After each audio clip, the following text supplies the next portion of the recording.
Hi, my name is Lauren Russell. I am here with James Harden at Jet CrossFit. This is our gym.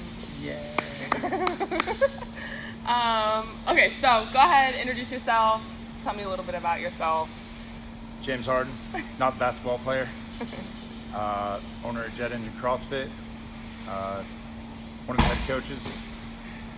And been a CrossFit coach for going on 8 years full time. And it's my second affiliate that I've owned, CrossFit affiliate, and living my best life. All right, so tell me some experiences when you served, where, how long, what unit, all of those kind of things that you did. Deal. I joined in late 2007, shipped off to basic training and infantry school, Fort Benning, Georgia, in March of 2008. Graduated from infantry school on July 3rd, and I believe it was September that year.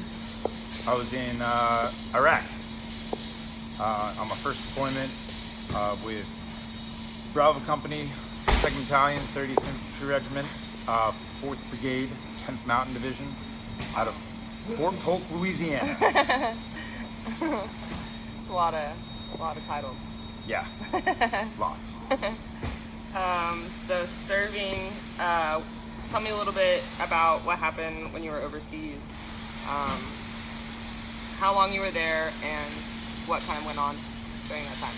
Did about 6 months in Iraq, drove around a lot, got to see some awesome scenery, take in the nightlife. It's amazing culture over there, very friendly people.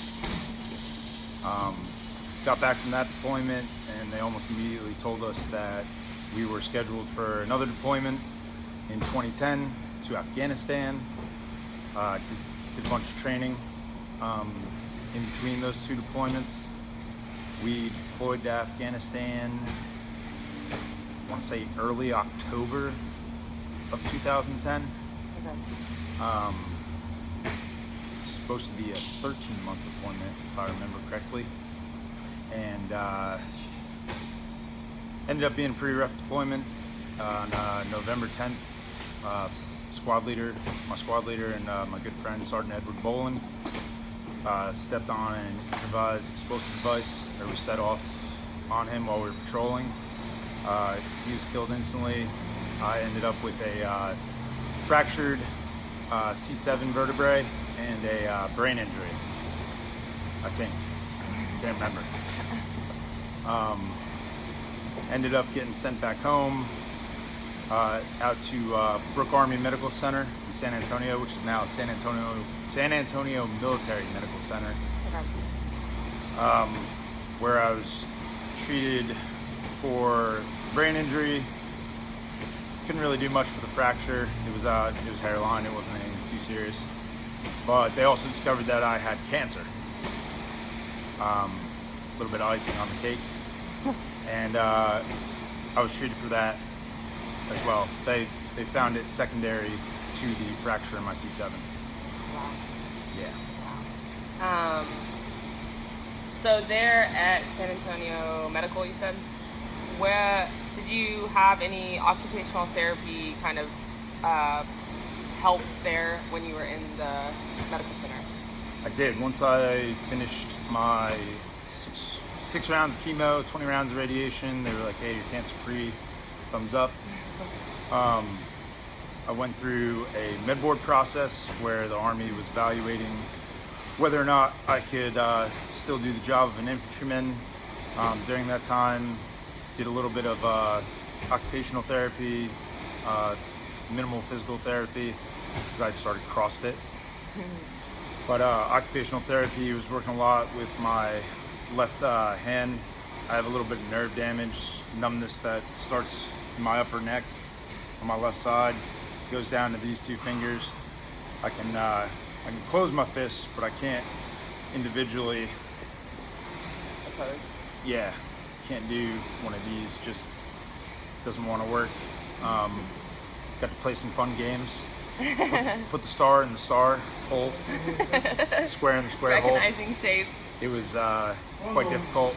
We were working on like fine motor skills and stuff like that, and it helped. I mean, I'm worlds better with it than I was when I first started. So it didn't help me find a job though. What the hell, OTs? Since being diagnosed with TBI, what do you feel is the hardest part about that diagnosis? Like, what do you feel that you struggle with even today after years of after being diagnosed with it? Immediate, like, recollection, short-term memory type stuff. A lot of times I'll find myself wanting to get something accomplished, but it's almost like when you're trying to think of the name of a movie or something and it's on the tip of your tongue, the actual task feels like it's on the tip of my tongue and I can't.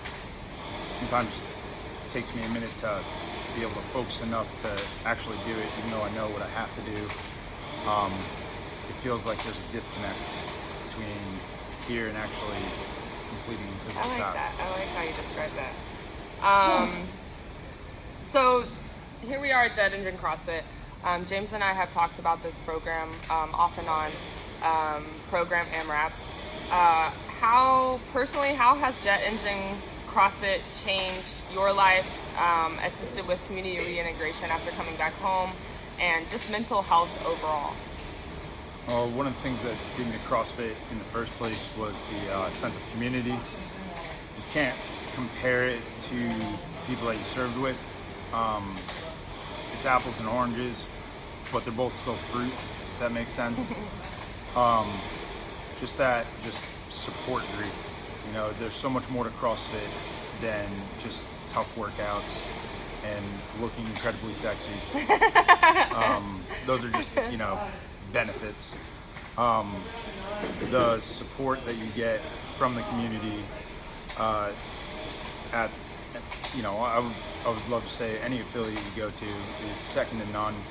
You have people from all walks of life, a lot of diversity, people of all different fitness levels, and it doesn't matter where you're at as far as your personal fitness level.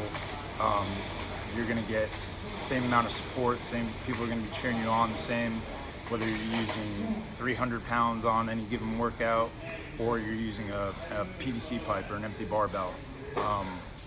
It's just, it's really hard to convey it through words if you've never experienced it.